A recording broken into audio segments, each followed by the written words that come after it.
அஸ்ஸலாமு அலைக்கும் and hi friends, welcome to MBM சமையல். இன்றைக்கி நம்ம சேனலில் ராகி மாவு வச்சு ஒரு சூப்பரான ஹல்வா ரெசிபி தான் பார்க்க போகிறோம். செய்கிறதும் ரொம்ப ஈஸி, ரொம்ப ஹெல்த்தியான ரெசிபியும் கூட. இது வந்து கிட்ஸுக்கு வந்து ரொம்ப பிடிக்கும். அந்தளவுக்கு டேஸ்ட் வந்து ரொம்ப ரொம்ப நல்லாயிருக்கும். இந்த ஹல்வாவை நம்ம ஒன் டைம் வீட்டில் உள்ளவங்களுக்கு செஞ்சு கொடுத்தோம் அப்படின்னா மறுபடியும் இதே வந்து செஞ்சு கேட்பாங்க. இதில் சேர்க்க போகிற இன்க்ரீடியன்ஸுமே ரொம்ப கம்மி. இப்போ வாங்க நம்ம வீடியோக்குள்ளே போகலாம். அதுக்கு முன்னாடி நம்ம சேனலை புதுசாக பார்க்குறவங்களா இருந்தால் சப்ஸ்கிரைப் பண்ணிக்கோங்க. அப்படி இந்த பெல் ஐக்கானையும் ப்ரெஸ் பண்ணிக்கோங்க. இப்போ வாங்க வீடியோக்குள்ளே போகலாம். ஃபஸ்ட்டு ஹல்வா செய்கிறதுக்கு முன்னாடி ஹல்வா செஞ்சதுக்கப்புறம் நம்ம எதில் செட் பண்ணி வைக்க போகிறோமோ அந்த டின்னை வந்து நம்ம ஆயில் வச்சு ஃபுல்லாகவே வந்து தடவி விட்டுக்கணும். நெக்ஸ்ட்டு வந்து சீசேம் சீட்ஸ், அதாவது வெள்ளை எள்ளு வந்து எடுத்திருக்கேன். இது வந்து ஒரு டெக்கரேஷனுக்காக தான் போடுறதுக்கு. நம்ம ஹல்வா செட் பண்ணி வைக்கும்போது இது போட்டுட்டு நம்ம செட் பண்ணி வச்சோம் அப்படின்னா பார்க்குறது ரொம்ப நல்லாயிருக்கும். இது இல்லை அப்படின்னா இதுக்கு பதிலாக வந்து முந்திரி பருப்பு அப்படின்னா கிஸ்மிஸ் அப்படின்னா டேட்ஸ் எல்லாமே குட்டி குட்டியாக நீங்கள் கட் பண்ணி வச்சாலும் நல்லாயிருக்கும். இது எதுவுமே இல்லை அப்படின்னாலும் பிரச்சனை இல்லை, டேரெக்டாகவே ஹல்வா வந்து போட்டு வச்சிடலாம். இப்போ நம்ம ஹல்வா பண்ண ஸ்டார்ட் பண்ணிடலாம். இந்த பவுலில் வந்து 3/4 கப் அளவுக்கு ராகி மாவு வந்து எடுத்திருக்கேன். இது கூடவே 1/4 டீஸ்பூன் அளவுக்கு சால்ட் எடுத்திருக்கேன். அதையும் இதோடு சேர்த்து போட்டுக்கிறேன். இப்போ ரெண்டுத்தையும் நம்ம சேர்த்து ஒன் டைம் மிக்ஸ் பண்ணி விட்டுக்கலாம். இப்போ இது கூட வந்து 2 கப் அளவுக்கு தேங்காய் பால் எடுத்து வச்சுருக்கேன். அதை இதோடு சேர்த்துக்கிடுறேன். இந்த தேங்காய் பால் பார்த்திங்கன்னா 1 கப் அளவுக்கு கிரேட்டட் கோகோனட் எடுத்து அதில் வந்து பால் எடுத்து வச்சுருக்கேன். அதில் வந்து கரெக்டாக 2 கப் அளவுக்கு நான் எடுத்திருக்கேன். இந்த ஹல்வாவுக்கு நம்ம தேங்காய் பாலில் செய்கிறனால டேஸ்ட் வந்து ரொம்ப நல்லாயிருக்கும். நம்ம ஹெல்த்தியாகவும் இருக்கும், வயிற்றுக்குமே வந்து ரொம்ப நல்லது. ஃபஸ்ட்டு 1 கப் பால் மட்டும் ஊற்றிட்டு எந்தவித லம்ஸுமே இல்லாமல் நல்லா மிக்ஸ் பண்ணி விட்டுக்கிடுறேன். ரெண்டாவது வந்து இன்னொரு கப் பால் வந்து ஊற்றிக்கிடுறேன்.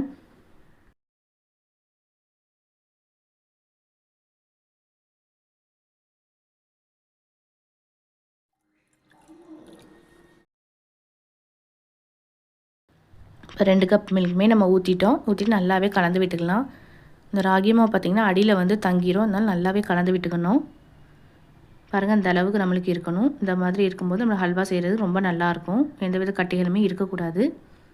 இப்போ ஒரு கடாய் வச்சுட்டு இதில் வந்து நம்ம செஞ்சு வச்சுருக்க மிக்ஸை வந்து ஊற்றிடலாம்.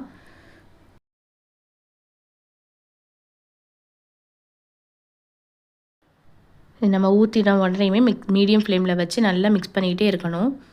கைவிடாமல் மிக்ஸ் பண்ணணும், ஏன்னா சீக்கிரமாகவே இது கட்டியாக ஆரம்பிச்சிடும்.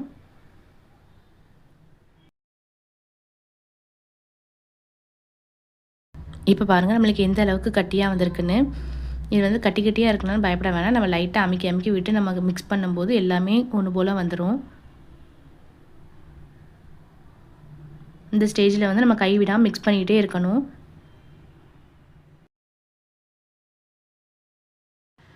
இப்போ இந்த ராகி மாவு வந்து பாலெல்லாம் இழுத்து நல்லாவே கட்டியாயிட்டு, இது கூடவே இப்போ நம்ம சர்க்கரை வந்து சேர்க்க போகிறோம். நாட்டு சர்க்கரை வந்து சேர்க்குறேன். 3/4 கப் அளவுக்கு சேர்த்துக்கிடுறேன்.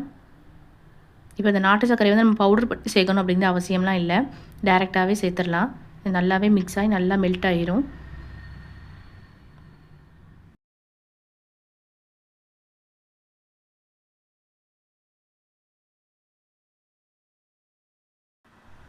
இப்போ இது கூட வந்து 2 டீஸ்பூன் அளவுக்கு நெய் சேர்த்துக்கிடுறேன்.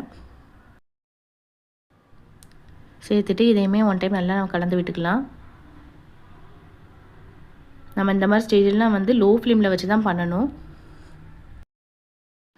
இப்போ இதை நம்ம கைவிடாமல் மிக்ஸ் பண்ணிகிட்டே இருக்கணும். நம்ம மிக்ஸ் பண்ண பண்ண நம்மளுக்கு பேனில் எதுவும் ஒட்டாமல் எல்லாமே ஒன்று சேர்ந்து வரும். அந்த மாதிரி ஸ்டேஜ் வந்தது நம்ம வேறு ஒரு பாத்திரத்துக்கு வந்து மாற்றிக்கணும்.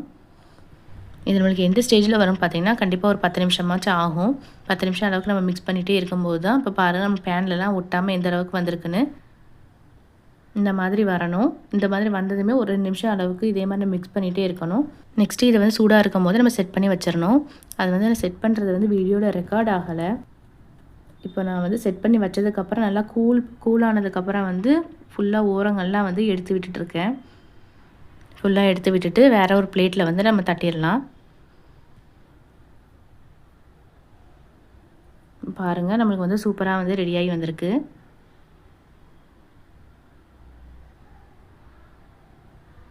கட் பண்ணுறதுக்குமே வந்து அவ்வளோ ஒரு சாஃப்டாக இருந்தது, நல்லா சூப்பராக செட் ஆகிருந்தது. பாருங்கள், அதனுடைய டெக்ஸ்டர் பார்த்தா உங்களுக்கே தெரியும் எந்த அளவுக்கு நல்லா வந்திருக்குன்னு.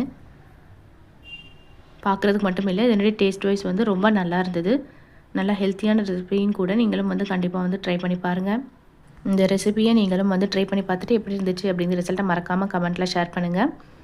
இதே மாதிரி யூஸ்ஃபுல்லான வீடியோஸ் வேணும் அப்படின்னா நம்மளுடைய சேனலை வந்து சப்ஸ்கிரைப் பண்ணிக்கோங்க. அப்படி இந்த பெல் ஐக்கானையும் ப்ரெஸ் பண்ணிக்கோங்க. அப்போ தான் நான் போடுற வீடியோஸ் எல்லாமே உங்களுக்கு நோட்டிஃபிகேஷனாக வரும். தேங்க்யூ.